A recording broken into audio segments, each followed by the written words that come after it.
ಇಂದು BTS ಗ್ರೂಪ್ನಲ್ಲಿ ಅತ್ಯಂತ popular ಮೆಂಬರ್ಸ್ನಲ್ಲಿ ಒಬ್ಬರು ಅಂದರೆ ವಿ ಅವರ ನಿಜವಾದ ಹೆಸರು ಕಿಮ್ ತೆಹೆಂಗ್ಯೂ.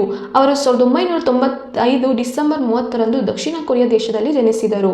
ಚಿಕ್ಕನಿಂದಲೇ ಅವರಿಗೆ ಮ್ಯೂಸಿಕ್ ಮೇಲೆ ತುಂಬ ಆಸಕ್ತಿ ಇತ್ತು. ಅವರು ವೈಲಿನ್ ಮತ್ತು ಸ್ಯಾಕ್ಸೋಫೋನ್ ಕೂಡ ಕಲಿತಿದ್ದರು.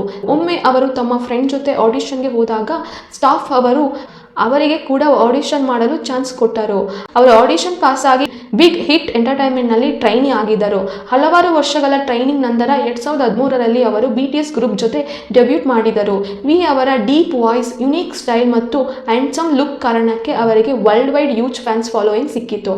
ಅವರು ಸಿಂಗರ್ ಮಾತ್ರ ಅಲ್ಲ, ಅವರು ಆಕ್ಟರ್ ಆಗಿಯೂ ಕೆಲಸ ಮಾಡುತ್ತಿದ್ದಾರೆ. ಇಂದು V world most popular K-pop ಸ್ಟಾರ್ನಲ್ಲಿ ಒಬ್ಬರು. ಒಂದು ಸ್ಮಾಲ್ ಟೌನ್ ಬಾಯ್ ಇಂದ ಗ್ಲೋಬಲ್ ಸೂಪರ್ ಸ್ಟಾರ್ ಆಗೋವರೆಗೆ ಇದು ಕಿಮ್ ತೆಹೆಂಗ್ಯೂ ಅವರ ಇನ್ಸ್ಪೈರಿಂಗ್ ಸ್ಟೋರಿ. ಈ ವಿಡಿಯೋ ನಿಮಗೆ ಇಷ್ಟವಾದರೆ ಲೈಕ್ ಮಾಡಿ, ಕಮೆಂಟ್ ಮಾಡಿ, ಸಬ್ಸ್ಕ್ರೈಬ್ ಮಾಡಿ. ನೆಕ್ಸ್ಟ್ ಯಾವ BTS ಮೆಂಬರ್ ಬಗ್ಗೆ ವಿಡಿಯೋ ಬೇಕು ಅಂತ ಕಮೆಂಟ್ನಲ್ಲಿ ತಿಳಿಸಿ. Thank you.